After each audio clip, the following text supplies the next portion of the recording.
ನೀವು ಹೇಳ್ದಾಗೆ ಆ ಭಾಗ್ಯನ ಅವಾಯ್ಡ್ ಮಾಡೋದು, ದೂರ ಇಡೋದು ದೊಡ್ಡ ವಿಷಯ ಏನಲ್ಲ ಮಾಮ್. ಆದರೆ ಅದರಿಂದ ನನ್ನ ಬಿಸ್ನೆಸ್ಗೆ, ನನ್ನ ಕೆರಿಯರ್ಗೆ ಯಾವ ಥರ ತೊಂದರೆನೂ ಆಗಬಾರ್ದು.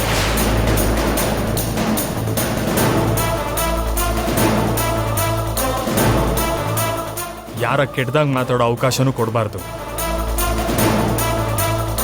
ಆ ಮಾತೆಲ್ಲ ಶುರುವಾಯ್ತು ಅಂದರೆ ಮೊದಲು ಟಾರ್ಗೆಟ್ ಆಗೋದು ನೀವು. ಎಲ್ಲರೂ ನಿಮ್ಮ ಬಗ್ಗೆ, ನಮ್ಮ ಕುಟುಂಬದ ಬಗ್ಗೆ ಮಾತಾಡ್ಕೊಳ್ಳೋದು ನನಗಿಷ್ಟ ಇಲ್ಲ. ಅದಕ್ಕೆ ನಾನು ಈ ನಿರ್ಧಾರ ತಗೊಂಡಿದ್ದು.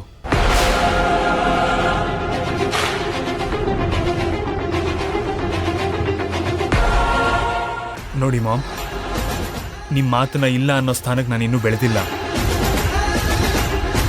ನೀವು ಹಾಕಿರೋ ಗೆರೆನ ದಾಟೋ ಅಷ್ಟು ದೊಡ್ಡವನಾಗಿಲ್ಲ.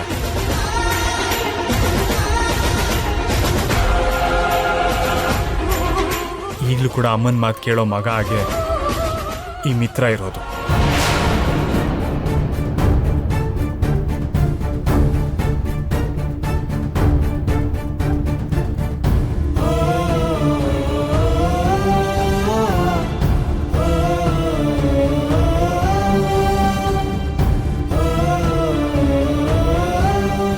ಸರಿ ಮಿತ್ರ, ನೀನ್ ಯೋಚನೆ ಮಾಡ್ತಾ ಇರೋದ್ರಲ್ಲೂ ತಪ್ಪಿಲ್ಲ ಅನ್ಸುತ್ತೆ.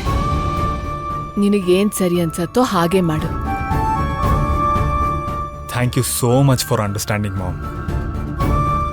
ಆದ್ರೆ ನನ್ ಭಯ ಇಲ್ಲ, ಭಾಗ್ಯನಿಂದ ನಿನ್ಗೆ ಎಂಥ ಅಪಾಯ ಎದುರಾಗುತ್ತೋ ಅಂತ. ಅವಳಿಂದ ನೀನ್ ಎಲ್ಲಿ ಕಷ್ಟದಲ್ಲಿ ಸಿಕ್ಕಾಕೋತೀಯೋ ಅಂತ ನನಗ್ ಭಯ ಆಗತ್ತೆ ಮಿತ್ರ. Don't worry mom, I take care of it. ಆ ವಿಷಯದ ಬಗ್ಗೆ ನೀವು ಯೋಚನೆ ಮಾಡಬೇಡಿ.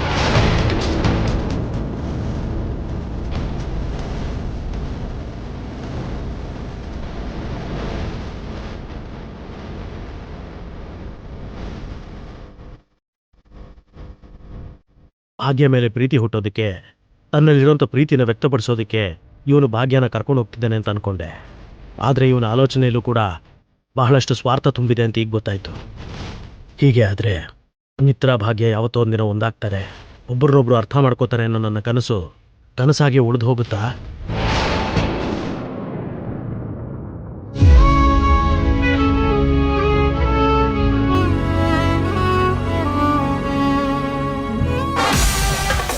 ಏನ್ ಭಾಗ್ಯ,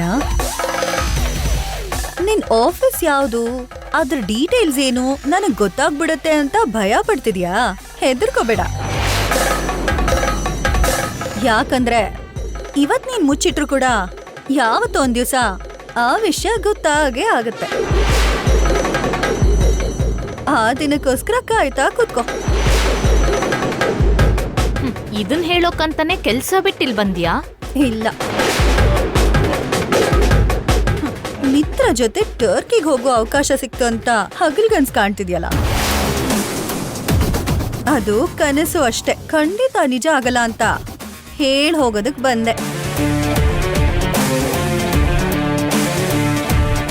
ಇನ್ನೂ ಈ ವಿಷಯದಲ್ಲಿ ಹೊಟ್ಟೆ ಕಿಚ್ಪಡೋಕೆ, ನನ್ ಮೇಲೆ ಹಾರಾಡೋಕೆ ಇಷ್ಟೊತ್ತಾದ್ರೂ ನೀನ್ ಬರ್ಲಿಲ್ವಲ್ಲ ಅಂತ ಕಾಯ್ತಾ ಇದ್ದೆ. ಬಾಂಬ್ ತರ ಸಿಡಿಬೇಕಾದ್ ಮನೀಷಾ ಸೈಲೆಂಟ್ ಆಗಿದ್ದಾಳಲ್ಲ ಅಂತ ಆಶ್ಚರ್ಯ ಆಗಿತ್ತು. ಬಂದೇ ಬಿಟ್ಟಿಯಲ್ಲ. ಸರಿ, ಏನ್ ಹೇಳ್ಬೇಕು ಅಂದ್ಕೊಂಡ್ಯೋ ಬೇಗ ಹೇಳಿ ಹೊರಡು. ಮಿತ್ರ ತನ್ ಜೊತೆಗೆ ನಿನ್ ಕರ್ಕೊಂಡು ಹೋಗ್ತೀನಿ ಅಂತ ಎಲ್ರ ಮುಂದೆ ಹೇಳಿದ್ರು. ಅರವಿಂದ ಆಂಟಿ ಮಾತ್ನೂ ಕೇಳ್ದೆ ಒಪ್ಪೋಸ್ ಮಾಡಿ ಮಾತಾಡಿದ್ರು ಕೂಡ ನೀನ್ ಮಾತ್ರ ಮಿತ್ರ ಜೊತೆ ಹೋಗಕ್ಕಾಗಲ್ಲ. ಯಾಕಂದ್ರೆ ನಾನ್ ಹೋಗಕ್ ಬಿಡೋದಿಲ್ಲ. ನಿನ್ಗ್ ಯಾವಾಗ್ಲೂ ಮಾಡೋ ಕೆಲ್ಸದ ಮೇಲೆ ಗಮನ ಇರಲ್ಲ, ಗುರಿ ಇಡ್ಬೇಕಾದ ವಿಷಯದ ಬಗ್ಗೆ ಯೋಚನೆ ಇರಲ್ಲ. ಮಾತಿಂದ ಬೇರೆಯವ್ರನ್ನ ಚುಚ್ಚಬೇಕು ಅಂತ, ನೀನ್ ಕೆಟ್ಟ ಯೋಚನೆಯಿಂದ ಬೇರೆಯವ್ರನ್ನ ಸೋಲಿಸ್ಬೇಕು ಅಂತ ಏನೇನೋ ಪ್ರಯತ್ನ ಮಾಡ್ತಿರ್ತೀಯ, ವಿಲವಿಲ ಅಂತ ಒದ್ದಾಡ್ತಿರ್ತೀಯ. ಆದ್ರೆ ನಿನ್ನೆದುರುಗಿರೋದು, ನಿನ್ ಮುಂದೆ ನಿಂತು ನಿನ್ ಅಹಂಕಾರನ ಇಳಿಸೋ ಭಾಗ್ಯ ಅನ್ನೋ ವಿಷಯನ ಮರಿತಿದ್ಯಾ. ನಿನ್ ಓವರ್ ಕಾನ್ಫಿಡೆನ್ಸ್ ತುಂಬಾ ಜಾಸ್ತಿನೇ ಓವರ್ ಆಗಿದೆ ಭಾಗ್ಯ. ನಿನ್ನ ಕೈಯಲ್ಲಿರೋ ಒಂದು ಚಿಕ್ಕ ಕಡ್ಡಿಯಿಂದ ಸಿಂಹನ ಗೆಲ್ಲೋಕ್ ನೋಡ್ತಿದೀಯ. ಆದ್ರೆ ಅದು ನಿನ್ನಿಂದ ಸಾಧ್ಯ ಇಲ್ಲ ಅನ್ನೋದನ್ನ ಅರ್ಥ ಮಾಡ್ಕೋತಿಲ್ಲ. ಮನುಷ್ಯ ಚಿಕ್ಕ ಕಡ್ಡಿ ಅಲ್ವಾ ಅಂತ ನೆಗ್ಲೆಕ್ಟ್ ಮಾಡಬಾರ್ದು. ಆ ಕಡ್ಡಿಗೆ ಬೆಂಕಿ ಏನಾದ್ರೂ ತಾಗಿದ್ರೆ ಇಡೀ ಕಾಡನ್ನೇ ಸುಟ್ಟಾಕ್ಬಿಡುತ್ತೆ.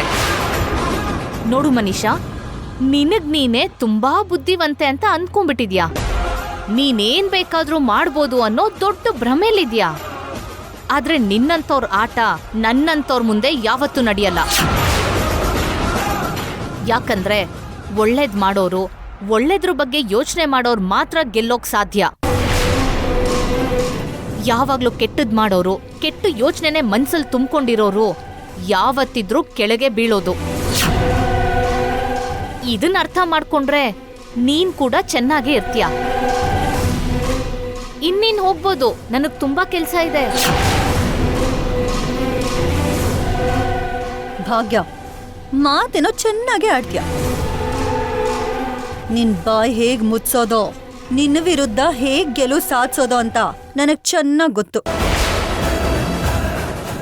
ನೋಡ್ತಿರು ನಾನದ್ ಏನ್ ಮಾಡ್ತೀನಿ ಅಂತ.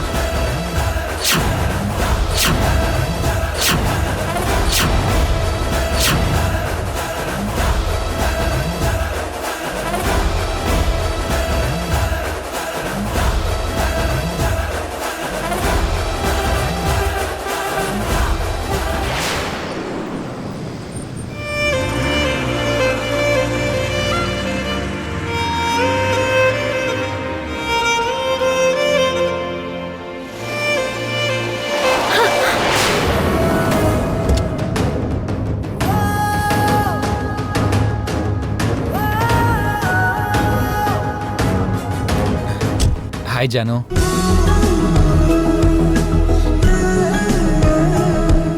ಜಾನು, ಏನ್ ಬೇಕಿತ್ತು? ನೀನೇ ಬೇಕು. ಐ ಮೀನ್ ನಿನ್ ಜೊತೆ ಮಾತಾಡ್ಬೇಕು. ದೇವಸ್ಥಾನದಲ್ಲಿ ನೋಡಿದ್ನಲ್ಲ, ನಿಮ್ ಜೊತೆ ಮಾತಾಡೋದಿಕ್ಕೆ, ನಿಮ್ ರಹಸ್ಯನೆಲ್ಲ ಶೇರ್ ಮಾಡ್ಕೊಳಕ್ಕೆ, ಕದ್ದು ಮುಚ್ಚಿ ಭೇಟಿ ಆಗೋದಿಕ್ಕೆ ಒಬ್ಳಿದಾಳಲ್ಲ, ಹೋಗಿ ಅವಳ ಜೊತೆಲೆ ಮಾತಾಡ್ಕೊಳ್ಳಿ. ನಂಗ್ ದಾರಿ ಬಿಡಿ. ಏನ್ ಜಾನು ಇದು? ಯಾವಾಗ ನೋಡಿದ್ರು ನೀನ್ ಒಬ್ಳೆ ಮಾತಾಡ್ಬೇಕಾ? ನಿನಗ್ ಬೇಕಾದ ಹಾಗೆ ಯೋಚನೆ ಮಾಡ್ತಾ ಇರ್ತೀಯ. ನಾನು ಹೇಳೋದನ್ನ ಒಂದ್ಸಲ ಕೂಡ ಕೇಳಲ್ವಾ? ನನ್ ಮನ್ಸಲ್ಲಿ ಏನಿದೆ ಅಂತ ಅರ್ಥ ಮಾಡ್ಕೊಳ್ಳೋದಕ್ಕೆ ಒಂದ್ಸಲ ಕೂಡ ಟ್ರೈ ಮಾಡಬಾರ್ದಾ? ಓ, ಮನ್ಸನ್ನ ಅರ್ಥ ಮಾಡ್ಕೊಳ್ಳೋದಿಕ್ಕೆ ಪ್ರಯತ್ನ ಮಾಡ್ಬೇಕಾ? ಮತ್ತೆ ಅದನ್ನ ನೀವು ನಿಮ್ ಕುಟುಂಬದವರು ಯಾಕೆ ಮಾಡೋದಿಲ್ಲ? ಬೇರೆಯವ್ರ ಮನ್ಸಿಗೆ ನೋವಾದ್ರೆ ಅದ್ ನಿಮ್ ಕಣ್ಣು ಕಾಣಿಸಲ್ಲ. ನಿಮ್ಮಿಂದ ಬೇರೆಯವ್ರ ಕಣ್ಣಲ್ಲಿ ಕಣ್ಣೀರ್ ಬಂದ್ರು ನಿಮ್ಗೇನು ಅನ್ಸೋದಿಲ್ಲ. ಬೇರೆಯವ್ರ ಮನ್ಸು ವಿಲವಿಲ ಅಂತ ಒದ್ದಾಡ್ತಾ ಇದ್ರು ಕೂಡ ನಿಮ್ಗದು ಕಾಣಿಸಲ್ಲ. ಆದ್ರೆ ನಿಮ್ ಮನ್ಸ್ ಮಾತ್ರ ನಾವ್ ಅರ್ಥ ಮಾಡ್ಕೋಬೇಕಾ? ಅಷ್ಟೇ ಅಲ್ವಾ? ಜಾನು, ಯಾವಾಗ ನೋಡಿದ್ರು ನಡೆದು ಹೋಗಿರೋದ್ರ ಬಗ್ಗೆನೇ ಮಾತಾಡ್ತಾ ಇರ್ತೀಯಲ್ಲ. ನಡೆದೋಗಿರೋ ವಿಷಯ ಅಲ್ಲ ವಿವೇಕ್, ಜೀವನ ಪೂರ್ತಿ ಮರೆಯೋದಕ್ಕಾಗದೆ ಇರೋದು.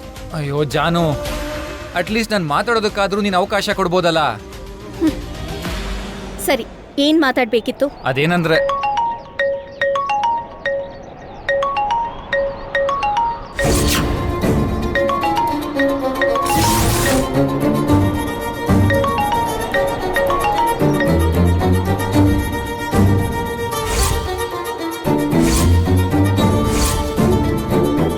ಶೈಲಜಾ ನಿನ್ ಜೊತೆ ಮಾತಾಡೋದಕ್ಕೆ ಪರಿತಪಿಸ್ತಾ ಇದ್ದಾಳೆ ಅನ್ಸತ್ತೆ.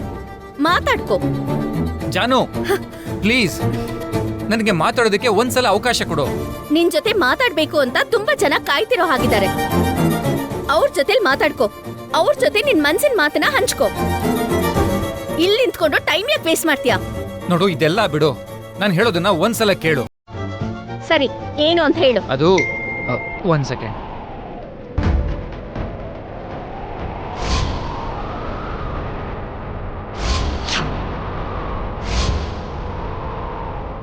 ಮಿಸ್ ಯು ಅಂತೆ. ನೋಡು, ನನ್ ಜೊತೆ ಮಾತಾಡ್ತಾ ಟೈಮ್ ವೇಸ್ಟ್ ಮಾಡ್ಕೊಳ್ಳೋದಕ್ಕಿಂತ ಈ ರೀತಿ ನಿನ್ನ ಮಿಸ್ ಮಾಡ್ಕೊಳ್ಳೋರ್ ಹತ್ರ ಟೈಮ್ ಸ್ಪೆಂಡ್ ಮಾಡೋದು ತುಂಬಾನೇ ಒಳ್ಳೇದು. ಬಾಯ್. ಜಾನು ಜಾನು ಜಾನು,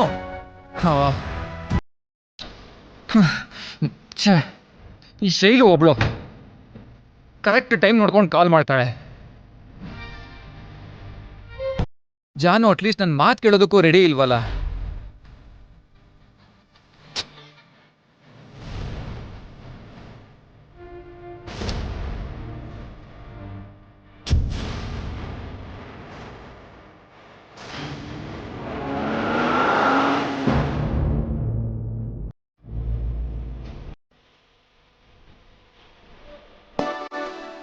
ಭಾಗ್ಯ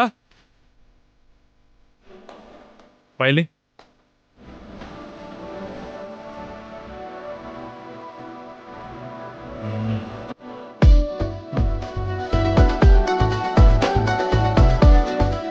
ಏನಿದೆ ಇದ್ರಲ್ಲಿ? ನಿನ್ನ ಹತ್ರ ಪಾಸ್ಪೋರ್ಟ್ ಇಲ್ಲ ಅಪ್ಪ. ಪಾಸ್ಪೋರ್ಟ್ ಇಲ್ಲದೆ ಇದ್ರೆ ವೀಸಾನೂ ಸಿಗಲ್ಲ. ನಾವು ಟರ್ಕಿಗೆ ಹೊರಡಕ್ಕೆ ಮುಂಚೆ ನಿನ್ನ ಪಾಸ್ಪೋರ್ಟ್ಗೆ ಅಪ್ಲೈ ಮಾಡಬೇಕು. ಇದು ಅಪ್ಲಿಕೇಶನ್ ಪೇಪರ್ಸ್. ಇದನ್ನು ಫಿಲ್ ಮಾಡಿ ನಾಳೆ ಬೆಳಗ್ಗೆ 10:30 ಒಳಗೆ ಪಾಸ್ಪೋರ್ಟ್ ಆಫೀಸಿಗೆ ಸಬ್ಮಿಟ್ ಮಾಡು. ಆಯ್ತು. ನಾಳೆ ಬೆಳಿಗ್ಗೆ ನಾನು ಸ್ವಲ್ಪ ಬ್ಯುಸಿ ಇರ್ಬೋದು. ಪಾಸ್ಪೋರ್ಟ್ ಆಫೀಸ್ಗೆ ನೀನೇ ಹೋಗ್ತೀಯಾ? ನಾನೇ ಹೋಗ್ತೀನಿ.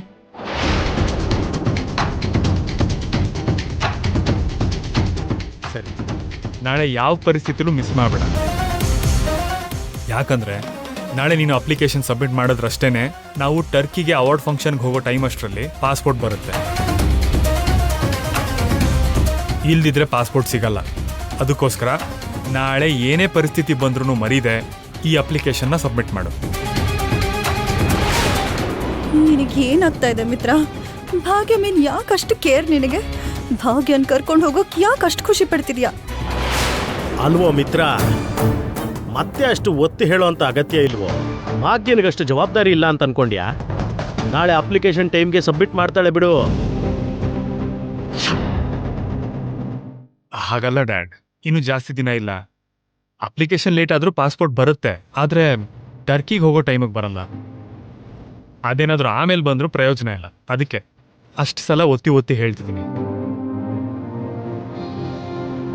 ನೀವೇನು ಯೋಚನೆ ಮಾಡಬೇಡಿ ಮಿತ್ರ ಅವ್ರೆ, ಚಿಕ್ಕ ಕೆಲಸ ಅಲ್ವಾ, ನಾನೇ ಮಾಡ್ತೀನಿ. ಸರಿ ಹಾಗಾದ್ರೆ.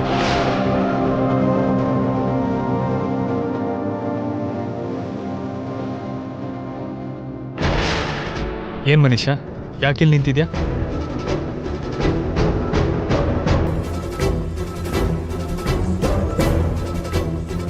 ಏನಾದರೂ ಹೇಳ್ಬೇಕನ್ನಿಸ್ತಿದ್ಯಾ? ನಾನ್ ಏನ್ ಹೇಳಿದ್ರು ನೀನ್ ಕೇಳೋ ಪರಿಸ್ಥಿತಿಯಲ್ಲಿಲ್ಲ. ಕೇಳಿದ್ರು ಹೇಳೋ ಉದ್ದೇಶನೂ ನಿನಗಿಲ್ಲ. ಇನ್ ಏನ್ ಹೇಳಿ ನಾನು? ಮನೀಷಾ, ಮನ್ಸಲ್ಲೇನು ಇಟ್ಕೊಂಡು ಮಾತಾಡ್ತಿದ್ಯಾ ಅಂತ ನನಗೆ ಅರ್ಥ ಆಗ್ತಿದೆ. ಏನಾದರೂ ಇದ್ರೆ ಹೊರಗಡೆ ಹೇಳೋ. ಮನ್ಸಲ್ಲೇ ಇಟ್ಕೊಂಡ್ರೆ ನನಗೆ ಗೊತ್ತಾಗ್ಬೇಕು. ನನ್ ಮನ್ಸಲ್ಲಿ ಏನಿದೆಯೋ ಅರ್ಥ ಆಗ್ದಿರೋ ಅಷ್ಟು ಇನ್ನೋಸೆಂಟ್ ಅಲ್ಲ ನೀನು.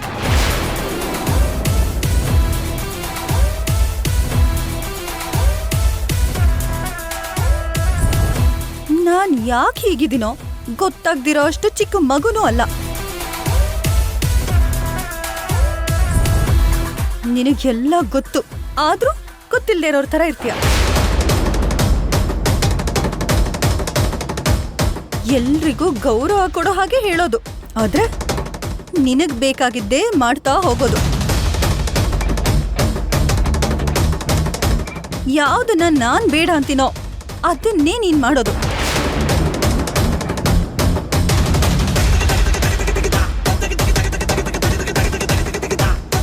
ನಾನ್ ಯಾಕೆ ಬೇಡ ಅಂತೀನೋ ಗೊತ್ತಾಗೋ ಟೈಮ್ ತುಂಬಾ ಹತ್ತಿರದಲ್ಲೇ ಇದೆ. ಖಂಡಿತ ನಿನಗ್ ಗೊತ್ತಾಗುತ್ತೆ.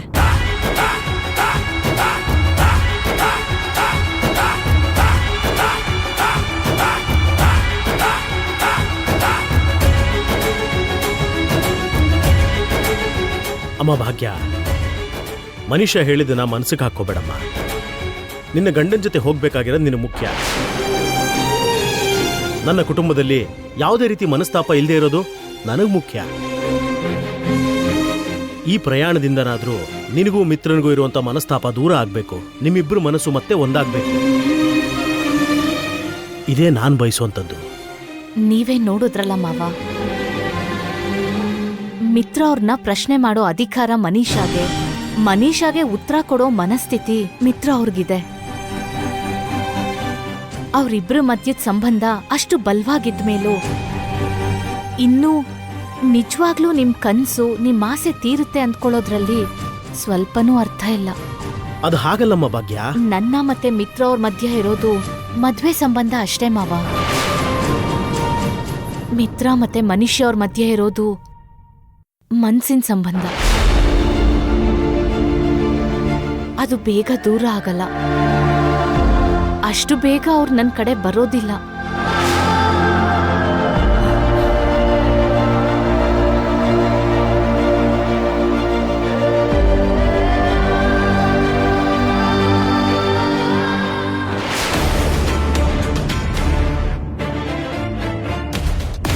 ಹಲೋ. ಹಲೋ ಮೇಡಮ್, ನೀವು ಆರ್ಡರ್ ಕೊಟ್ಟಿರೋ ಡ್ಯೂಪ್ಲಿಕೇಟ್ ನೆಕ್ಲೆಸ್ ರೆಡಿ ಆಗಿದೆ. ಯಾವಾಗ ಕಲೆಕ್ಟ್ ಮಾಡ್ಕೊಳ್ತೀರಾ? ಹೋ, ರೆಡಿ ಆಯ್ತಾ? ನಾನು ಫ್ರೀ ಟೈಮ್ ನೋಡ್ಕೊಂಡು ಬರ್ತೀನಿ. ನೀವು ಮಾತ್ರ ಪದೇ ಪದೇ ನನಗೆ ಕಾಲ್ ಮಾಡಬೇಡಿ. ನಾನೇ ಬಂದು ಆ ನೆಕ್ಲೆಸ್ ತಗೋತೀನಿ. ಆ ನಕಲಿ ನೆಕ್ಲೆಸ್ ತುಂಬಾ ಇಂಪಾರ್ಟೆಂಟ್. ಸರಿ ಮೇಡಮ್. ಇಡ್ತೀನಿ.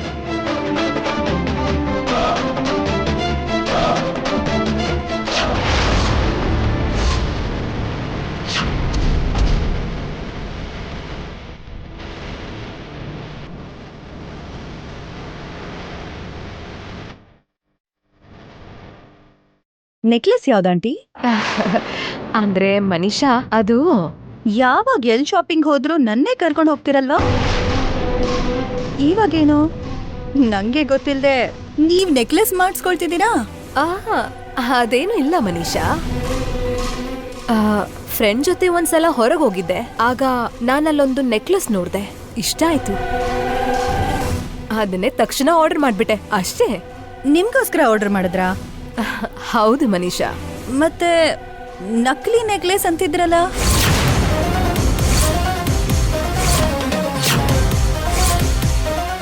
ಇವಳೆಲ್ಲ ಕೇಳ್ಬಿಟ್ಲಾ? ಹೇಳಿ ಆಂಟಿ, ಡೂಪ್ಲಿಕೇಟ್ ನೆಕ್ಲೆಸ್ ಜೊತೆ ನಿಮ್ಗೇನ್ ಕೆಲ್ಸ? ಅದು ಮನೀಷಾ, ಅದು ನಕಲಿ ನೆಕ್ಲೆಸ್ ಆದ್ರೂ ನೋಡಕ್ಕೆ ತುಂಬಾ ಚೆನ್ನಾಗಿತ್ತು. ಅಂಥದ್ದೇ ಒರಿಜಿನಲ್ ಮಾಡಿಸ್ಕೊಂಡ್ರೆ ಇನ್ನೂ ಚೆನ್ನಾಗಿರತ್ತೆ. ಯಾವಾಗಾದ್ರೂ ಒರಿಜಿನಲ್ ಮಾಡಿಸ್ಕೊಳ್ಳಕ್ಕೆ ನಮ್ಮ ಹತ್ರ ಒಂದು ಮಾಡೆಲ್ ಇರ್ಬೇಕಲ್ಲ, ಅದಕ್ಕೆ ಮೊದಲು ಡ್ಯೂಪ್ಲಿಕೇಟ್ ಆರ್ಡರ್ ಮಾಡಿದ್ದು. ಓ ಹೌದಾ? ನಾನು ಇನ್ನೇನೋ ಅನ್ಕೊಂಡಿದ್ದೆ. ಹಬ್ಬ, ಹೇಗೋ ನಂಬಿಟ್ಲು. ಸರಿ ಸರಿ, ಅದೆಲ್ಲ ನಂಗೆ ಆಗ್ಬಿಡಿ. ಸರಿ, ವಿಷಯ ಏನು? ಏನ್ ಹೇಳಿ ಆಂಟಿ, ಮಿತ್ರ ಜೊತೆಗೆ ರೆಕ್ಕೆ ಕಟ್ಕೊಂಡು ಟರ್ಕಿಗೆ ಹೋಗೋದಕ್ಕೆ ಎಲ್ಲ ಪ್ರಿಪರೇಷನ್ಸ್ ಆ ಭಾಗ್ಯ ಮಾಡ್ತಿದ್ದಾಳೆ. ಆ ಭಾಗ್ಯನ್ ಹೇಗ್ ಸ್ಟಾಪ್ ಮಾಡ್ಲಿ, ಮಿತ್ರ ಜೊತೆಗೆ ನಾನ್ ಹೇಗ್ ಹೋಗ್ಲಿ ಅಂತ ಎಷ್ಟು ಥಿಂಕ್ ಮಾಡಿದ್ರು ನನಗ್ ಒಂದ್ ಐಡಿಯಾ ಕೂಡ ಬರ್ತಿಲ್ಲ ಆಂಟಿ. ಡೋಂಟ್ ವರಿ ಮನೀಷಾ, ಅವ್ರು ಹೊರಡೋದಕ್ಕೆ ಇನ್ನೂ ಸ್ವಲ್ಪ ಟೈಮ್ ಇದೆಯಲ್ಲ, ಅಷ್ಟ್ರಲ್ಲೇ ಸರಿಯಾಗಿ ಯೋಚನೆ ಮಾಡು. ಯೋಚನೆ ಮಾಡಿದ್ರೆ ಎಕ್ಸಿಕ್ಯೂಟ್ ಮಾಡಕ್ಕೆ ಏನಾದ್ರೂ ಐಡಿಯಾ ಸಿಗುತ್ತೆ. ಯೋಚನೆ ಮಾಡ್ತಾ ಕೂತಿದ್ರೆ ನಮಗ್ ಸಿಕ್ಕಿರೋ ಟೈಮ್ ಎಲ್ಲ ಬೇಗ ಕಳ್ದು ಹೋಗುತ್ತೆ ಚಿಕ್ಕಮ್ಮ. ಏನ್ ಮಾಡಿದ್ರು ಈಗ್ಲೇ ಮಾಡ್ಬೇಕು.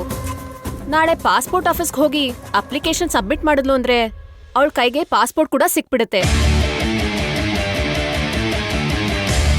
ಆಗ ಮುಂದೆ ನಡಿಬೇಕಾಗಿರೋ ಪ್ರೋಸೆಸ್ ಕೂಡ ಸ್ಟಾರ್ಟ್ ಆಗುತ್ತೆ. ಹನ್ಸಿಕಾ, ಇವಾಗ ನೀನೇನಂದೆ? ಏನಿದೆ, ನಾಳೆ ಪಾಸ್ಪೋರ್ಟ್ ಆಫೀಸ್ಗೆ ಹೋಗಿ ಭಾಗ್ಯ ಏನಾದ್ರು ಅಪ್ಲಿಕೇಶನ್ ಸಬ್ಮಿಟ್ ಮಾಡ್ಬಿಟ್ರೆ ಪಾಸ್ಪೋರ್ಟ್ ಕೂಡ ಬರುತ್ತೆ ಎಂದೆ. ಸೊ ಭಾಗ್ಯ ಅಪ್ಲಿಕೇಶನ್ ಸಬ್ಮಿಟ್ ಮಾಡಿದ್ರಷ್ಟೇ ಪಾಸ್ಪೋರ್ಟ್ ಸಿಗೋದು. ಅವಳು ಅಪ್ಲಿಕೇಶನ್ ಸಬ್ಮಿಟ್ ಮಾಡ್ತಿದ್ರೆ ಮಾಡ್ತಿದ್ದಾಗ ನಾವೇ ನೋಡ್ಕೊಂಡ್ರೆ ಆಗ ಪ್ರಾಸೆಸ್ ಇನ್ನೂ ಲೇಟ್ ಆಗುತ್ತೆ. ಆಮೇಲೆ ಪಾಸ್ಪೋರ್ಟ್ ಸಿಕ್ಕರೂ ಯೂಸ್ ಇರಲ್ಲ. ಎಕ್ಸಾಕ್ಟ್ಲಿ ಮನೀಷಾ, ನೀನ್ ಹೇಳಿದ್ದು ಕರೆಕ್ಟ್. ಭಾಗ್ಯನ ನಾಳೆ ಒಂದು ದಿನ ಅಪ್ಲಿಕೇಶನ್ ಸಬ್ಮಿಟ್ ಮಾಡದೇ ಇರೋ ಹಾಗೆ ಸ್ಟಾಪ್ ಮಾಡಿದ್ರೆ ಆಯ್ತು. ಮಾಡ್ತೀನಿ. ಭಾಗ್ಯ ಮಿತ್ರ ಜೊತೆ ವಿಮಾನದಲ್ಲಿ ವಿಹಾರ ಮಾಡೋಕೆ ಹೇಗ್ ಹೋಗ್ತಾಳೋ ನಾನು ನೋಡ್ತೀನಿ. ಈ ಕೆಲ್ಸ ನಿಮ್ಮಿಬ್ರಿಂದ ಆಗತ್ತಾ ಅಥವಾ ನಾನು ಕೂಡ ಇನ್ವಾಲ್ವ್ ಆಗ್ಬೇಕಾ? ಚಿಕ್ಕಮ್ಮ, ಈ ತರ ಚಿಕ್ಕ ಚಿಕ್ಕ ವಿಷಯನೆಲ್ಲ ನಾವೇ ನೋಡ್ಕೋತೀವಿ. You don't worry. That's great.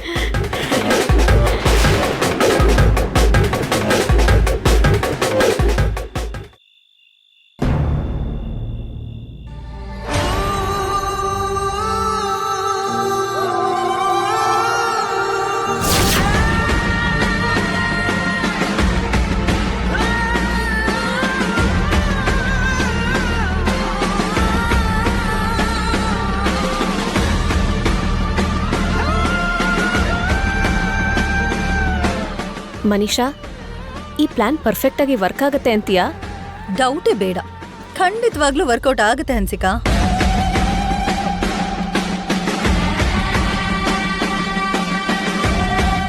ನಾವ್ ಅನ್ಕೊಂಡಿರೋ ಪ್ಲಾನ್ ಇದು ಪರ್ಫೆಕ್ಟ್ ಆಗಿ ಮಾಡಿ ತೋರ್ಸತ್ತೆ, ನೋಡ್ತಿರೋ.